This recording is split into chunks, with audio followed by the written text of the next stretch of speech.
नमस्कार दोस्तों, स्वागत है आप सभी का हमारे इस चैनल सनातन ज्ञान गंगा पर। दोस्तों, अगर आप जीवन में कुछ नया सीखना चाहते हैं तो इस चैनल को सब्सक्राइब जरूर करें।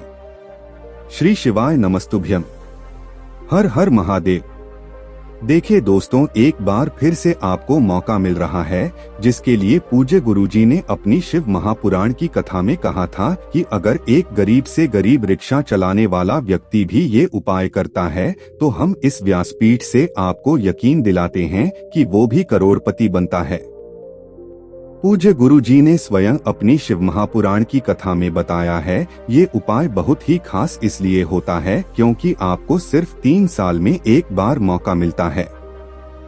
3 साल में आने वाले अधिक मास की पंचमी में आपको ये उपाय करना होता है। पूज्य गुरुजी ने कहा कि अगर इस बार आप चूके तो आपको 3 साल फिर यह मौका नहीं मिलना है। तो चलिए जानते हैं इस उपाय के बारे में और साथ ही साथ जानेंगे क्या है चावल के दाने वाला वह विशेष उपाय जो हमारे जीवन में चल रही धन धान्य की समस्या को, हमारे जीवन में चल रहे किसी भी प्रकार की समस्या को समाप्त करने के लिए बहुत ही अचूक होने वाला है। तो चलिए जानते हैं क्या है वो उपाय। लेकिन उससे पहले अगर आप भोलेनाथ जी को सच्चे दिल से मानते हो तो इस वीडियो को लाइक करें और चैनल को सब्सक्राइब करके कमेंट में हर हर महादेव जरूर लिखें।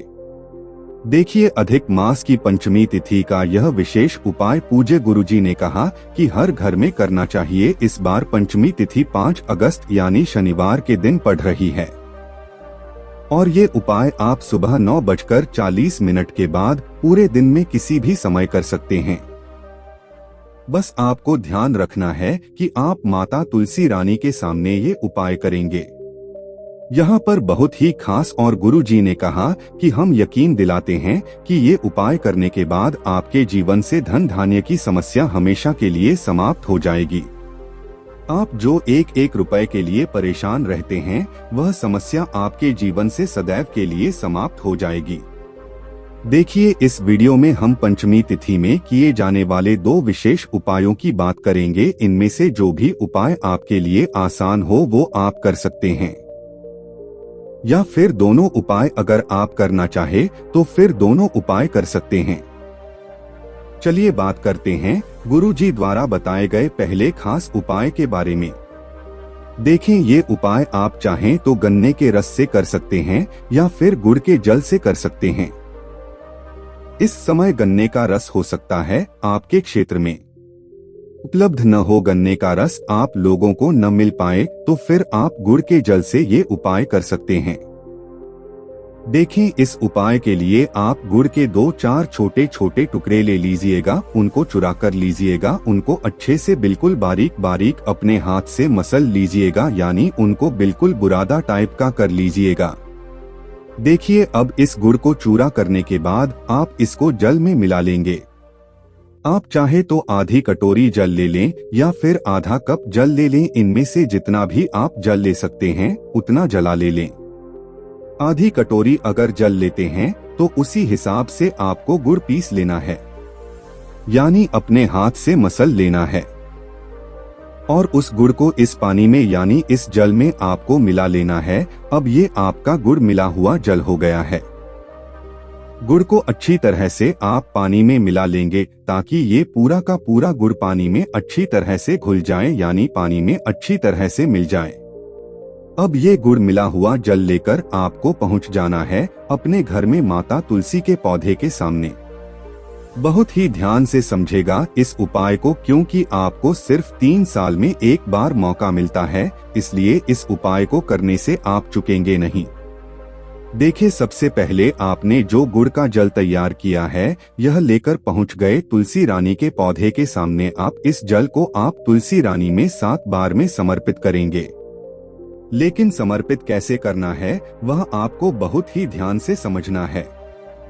सबसे पहले आप थोड़ा सा जल अपने हाथ में लीजिए, अपने दाहिने हाथ यानी अपने राइट हैंड में थोड़ा सा जल लीजिए और अपना नाम गोत्र बोलिए और तुलसी माता के पौधे में समर्पित कर दीजिए, यानी उनकी जड़ में, तुलसी माता के पौधे की जड़ में समर्पित कर दीजिए।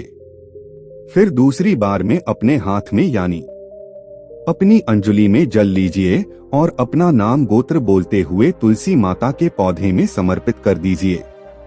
ऐसे ही आपको 7 बार यह जल लेना है और 7 बार अपना नाम गोत्र बोलते हुए यह जल आपको तुलसी महारानी के पौधे में समर्पित कर देना है। देखिए, पूज्य गुरु जी ने कहा कि ये उपाय आप शाम को सूर्यास्त के पहले कर लेंगे, सूर्यास्त के बाद आपको ये उपाय नहीं करना है। गुरु जी कहते हैं कि अधिक मास की पंचमी तिथि में अगर हम यह विशेष उपाय करते हैं तो यकीन मानिए हमारे जीवन से धन धान्य की समस्या हमेशा के लिए समाप्त हो जाती है। और ये इस प्रकार से गुड़ वाला जल समर्पित करने के साथ ही साथ आपको अपने मन में ऐसे शुभ भाव रखने हैं कि माता तुलसी की कृपा से आपके जीवन से धन धान्य की समस्या हमेशा के लिए समाप्त हो रही है। आपके जीवन में माता लक्ष्मी की कृपा प्राप्त हो रही है। आपके जीवन से दुर्भाग्य का अंत हो रहा है, दरिद्रता का अंत हो रहा है। ऐसे शुभ भाव आपको अपने मन ही मन करते कहना है। नीचे पूज्य गुरुजी ने कहा कि इस अधिक मास की पंचमी तिथि में ये उपाय करने से आप बिल्कुल भी नहीं चूकेंगे। अब इसके बाद बात करते हैं गुरुजी द्वारा बताए गए दूसरे खास उपाय के बारे में। ये उपाय आप सुबह से लेकर शाम तक किसी भी समय कर सकते हैं। जब भी आपके पास टाइम तब आप शिवालय जाकर सुंदर से उपाय को कर सकते हैं। इस उपाय के लिए आपको सिर्फ 1 लोटा जल ले लेना है। लोटा तांबे के पात्र में ले लीजिएगा और जल आप अपने किचन से ले लीजिएगा। फिर इसी के साथ आपको लेना है 1 बेलपत्र। बेलपत्र लेते समय आप ध्यान रखेंगे कि यह कहीं से भी कटी फटी नहीं होनी चाहिए और बेलपत्र की डंडी के आखिर में जो दूध होती है यानी जो डंठल होता है, जिसे कहीं कहीं पर गांठ भी कहते हैं, तो इस गांठ को आप तोड़कर अलग कर लेंगे। अगर आपके पास बेलपत्र नहीं है तो शिवालय जाकर शिवलिंग के ऊपर चढ़ी हुई बेलपत्र को उठाकर जल से शुद्ध करके उसका भी इस्तेमाल कर सकते हैं। फिर इसी के साथ आपको ले लेने हैं 11 चावल के दाने। 11 चावल के दाने जो भी आप लेंगे उनमें से कोई भी चावल का दाना खंडित नहीं होना चाहिए, टूटा हुआ नहीं होना चाहिए, क्योंकि शिवलिंग में हम लोग कोई भी सामग्री खंडित समर्पित नहीं करते हैं। अब ये सारी सामग्री लेकर आपको पहुंच जाना है शिवालय। ये उपाय आप पूरे दिन में किसी भी समय कर सकते हैं और ये उपाय आप सोमवार के दिन भी कर सकते हैं, शुक्रवार के दिन भी कर सकते हैं और पंचमी तिथि में भी कर सकते हैं। ये उपाय भी आपके जीवन में धन धान्य की समस्या को हमेशा के लिए समाप्त कर देगा। और आपके जीवन में अगर मान लीजिए व्यापार में कोई समस्या चल रही है या फिर आपकी नौकरी में कोई बाधा चल रही है, नौकरी में आपको सही से धन प्राप्ति नहीं हो पा रही है, तो धन प्राप्ति से संबंधित सारे कार्य ही उपाय आपके पूरा कर देगा। लेकिन अब आप शिवालय पहुंच गए। शिवालय पहुंचने के बाद सबसे पहले आप एक काम करिएगा कि दक्षिण दिशा में बैठ जाइए और उत्तर दिशा की तरफ अपना फेस कर लीजिएगा। लेकिन अगर शिवालय में भीड़ है तो फिर पूज्य जी कहते हैं ऐसी स्थिति में आप किसी भी दिशा में बैठकर शिवलिंग की पूजा प्रार्थना कर सकते हैं। देखिए, अब सबसे पहले आप 11 चावल के दाने लेकर आए हैं, उनमें से 1 के चावल के दाने को इस 1 लोटा जल में डालते जाना है और श्री शिवाय नमः मंत्र का स्मरण करते जाना है। नीचे 1 चावल का दाना अपने हाथ में लीजिए और श्री शिवाय नमः मंत्र का स्मरण करिए और इसे 1 लोटा जल में डाल दीजिए। फिर दूसरा चावल का दाना लीजिए और श्री शिवाय नमः शुद्ध मंत्र बोलें और जल में डाल दीजिए। ऐसे ही आपको 11 चावल के दाने इसे लौटे जल में डाल देना है और 11 बार श्री शिवाय नमः मंत्र का स्मरण कर लेना है। फिर इसके बाद आप जो 1 बेल पत्र लेकर गए हैं उस बेल पत्र को आप अपने दाहिने हाथ में ऐसे रख लेंगे जैसे सामने आपको स्क्रीन पर दिखाया आ रहा है का दाहिना हाथ यानी आपका राइट हैंड में आपको 1 बेलपत्र रख लेनी है। बेलपत्र की चिकनी साइड का हिस्सा ऊपर की तरफ रहेगा और जो खुदरा साइड वाला हिस्सा होता है वो आपकी हथेली में तेज करेगा और बेलपत्र की डंडी आपकी तरफ रहेगी सामने, जैसे बेलपत्र आपको अपने हाथ में रखी दिखाई जा रही है। ऐसे ही आप बेलपत्र रख लेंगे और फिर 1 लोटा जल जिसमें आपने 11 चावल के दाने डाले हैं उस 1 लोटा जल को इसी बेलपत्र के ऊपर रख लेंगे। फिर ये 1 लोटा जल आपको धीरे धीरे शिवलिंग के ऊपर समर्पित करते जाना है और लगातार शिव महापुराण के मूल मंत्र श्री शिवानंद मस्त उद्यम का स्मरण करते जाना है। पूज्य गुरुजी ने कहा कि जल आप इतने धीरे धीरे समर्पित करेंगे कि आप कम से कम 11 बार श्री शिवानंद मस्त उद्यम या फिर ओम नमः शिवाय मंत्र का जाप जरूर कर लें। फिर यह जल समर्पित करने के बाद अब आपके पास एक बेलपत्र बची है। इस बेलपत्र को आप अभी अपने हाथ में ही रखेंगे और आपके जीवन में धन से संबंधित जो भी समस्या चल रही है, मान लीजिए आपके व्यापार में वृद्धि नहीं हो पा रही है, आपके घर में धन की प्राप्ति नहीं हो पा रही है, दरिद्रता दुर्भाग्य लगातार बना हुआ है, आपको नौकरी में अच्छे से पैसे नहीं मिल पा रहे, सही से आपका व्यापार नहीं चला, किसी भी प्रकार की अगर धन से संबंधित कोई दिक्कत चल रही है, उससे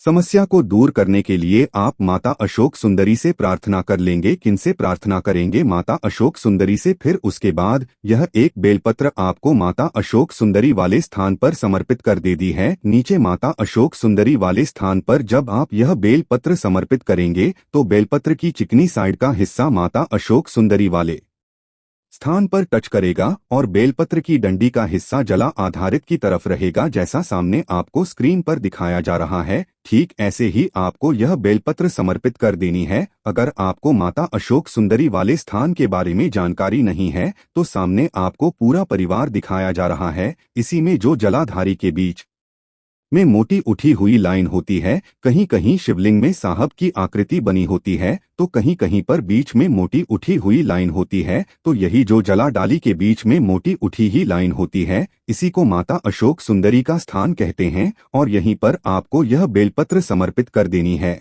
और अपनी वह विशेष मनोकामना जो धन से संबंध उसको बोल देना है। गुरुजी ने कहा कि पंचमी तिथि में अगर हम इन दोनों में से कोई भी उपाय कर लेते हैं या फिर ये दोनों ही उपाय कर लेते हैं तो यकीन मानिए आपके जीवन से धन धान्य की समस्या सदैव के लिए समाप्त हो जाएगी।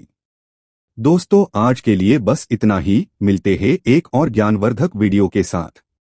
धन्यवाद।